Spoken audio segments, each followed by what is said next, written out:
അപ്പോൾ recently NEET കഴിഞ്ഞിരിക്കുകയാണല്ലോ. അപ്പോൾ I know ഞാൻ 2 തവണ എഴുതിയതാണ് എക്സാം. നിങ്ങൾക്ക് ഇൻ കേസ് നാട്ടിൽ നല്ലൊരു ഓപ്ഷൻ കിട്ടുന്നില്ലെങ്കിൽ you can directly contact Seeko. അത് കാര്യത്തിൽ എൻ്റെ ഒരു അഷുറൻസ് ഉണ്ട്. Because I have known them since 2019. അവരുടെ സർവീസ് എനിക്കറിയാം.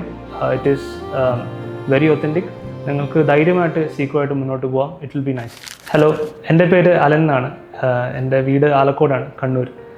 ഞാൻ ഈ റീസെൻ്റ്ലി കോക്കാസസ് യൂണിവേഴ്സിറ്റി ഓഫ് ജോർജിയയിൽ നിന്നാണ് ഗ്രാജുവേറ്റ് ചെയ്തത്. 10th തൊട്ടുള്ള എൻ്റെ ഒരു ആഗ്രഹമായിരുന്നു ഒരു ഡോക്ടറാണെന്നുള്ളത്. മേ ബി എൻ്റെ അമ്മ ഒരു നേഴ്സായതുകൊണ്ടായിരിക്കാം. അമ്മ ജോലി ചെയ്യുന്ന സാഹചര്യവും അതൊക്കെ കണ്ടിട്ട് എനിക്ക് പണ്ടേ ഉള്ളൊരു ആഗ്രഹമായിരുന്നു. അപ്പോൾ 12th കഴിഞ്ഞിട്ട് ഞാൻ ആസ് യൂഷ്വൽ നീറ്റ് UG എഴുതി. കാര്യമായ സ്കോർ ഉണ്ടായില്ല. അത് ഞാൻ ഒരു കൊല്ലം കൂടെ റിപ്പീറ്റ് ചെയ്ത് നോക്കി. റിപ്പീറ്റ് ചെയ്തിട്ടും നാട്ടിലെ കോമ്പറ്റീഷൻ കാരണമൊക്കെ എനിക്ക് നാട്ടിലൊന്നും അഡ്മിഷൻ കിട്ടിയിട്ടുണ്ടായില്ല. പ്രൈവറ്റ് നോക്കിയപ്പോൾ ഭയങ്കരമായ ഫീസും കാര്യങ്ങളൊക്കെ ആയതുകൊണ്ടാണ് ഞങ്ങൾ ഇങ്ങനെ ഒരു ഓപ്ഷൻ നോക്കിയത്.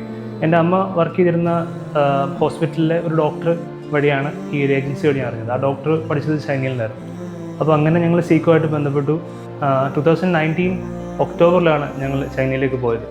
It was nice. ഏജൻസി എല്ലാ കാര്യങ്ങളും ഞങ്ങളോട് ആദ്യം ഉണ്ടായിരുന്നു. സീക്കോ അത് പ്രത്യേകം പറയേണ്ട കാര്യം തന്നെയാണ്. അതിപ്പം അന്നാണെങ്കിലും ഇന്നാണെങ്കിലും. അപ്പോൾ നമ്മൾ ഏജൻസി വഴി ചൈനയിൽ പോയി. പക്ഷേ അൺഫോർച്ചുനേറ്റ്ലി വിത്തിൻ ഒരു 3-4 months കഴിഞ്ഞപ്പോഴേക്കും കോവിഡ് വന്നു. കോവിഡ് വന്നിട്ട് 2020 ഫെബ്രുവരി 1 ഞാൻ നാട്ടിലെത്തി. പിന്നെ ഏകദേശം കുറച്ച് കാലം ബുദ്ധിമുട്ടായിരുന്നു. അതായത് കോവിഡ് കാരണം ബോർഡർ തുറക്കുന്നുണ്ടായില്ല. അവിടെ നാട്ടിലായിരുന്നു. പക്ഷേ ആ സമയത്തൊക്കെ നമ്മുടെ സീക്കോ ഏജൻസിയുടെ കാര്യമായ കോൺടാക്ട്സും കാര്യങ്ങളൊക്കെ ഉണ്ട്. അവർ ആക്റ്റീവ്ലി നോക്കുന്നുണ്ടായിരുന്നു വേറെ പ്ലാൻസ്. അപ്പോൾ അതിനിടയ്ക്കാണ് അവരിങ്ങനെ ഒരു ഓപ്ഷൻ തന്നത്, ട്രാൻസ്ഫർ ടു ജോർജിയ എന്നുള്ളൊരു ഓപ്ഷൻ. അപ്പോൾ അവർ തന്നെ റിസർച്ച് ചെയ്ത് അവർ നമ്മളോട് ഓപ്ഷൻസൊക്കെ പറഞ്ഞു. നമുക്ക് നല്ലതാണെന്ന് തോന്നി. അപ്പം ഞങ്ങളുടെ ബാച്ചിലുള്ള ഓൾമോസ്റ്റ് ഒരു 80% സ്റ്റുഡൻസും ജോർജിയയിലേക്ക് ട്രാൻസ്ഫറായി. 2021 എൻഡ് ആയപ്പോഴാണ് നമ്മൾ ജോർജിയയിലേക്ക് മൂവ് ചെയ്തത്. കോക്കാസസ് യൂണിവേഴ്സിറ്റിയിലേക്കായിരുന്നു നമ്മൾ അഡ്മിഷൻ എടുത്തത്. നല്ല യൂണിവേഴ്സിറ്റി ആയിരുന്നു.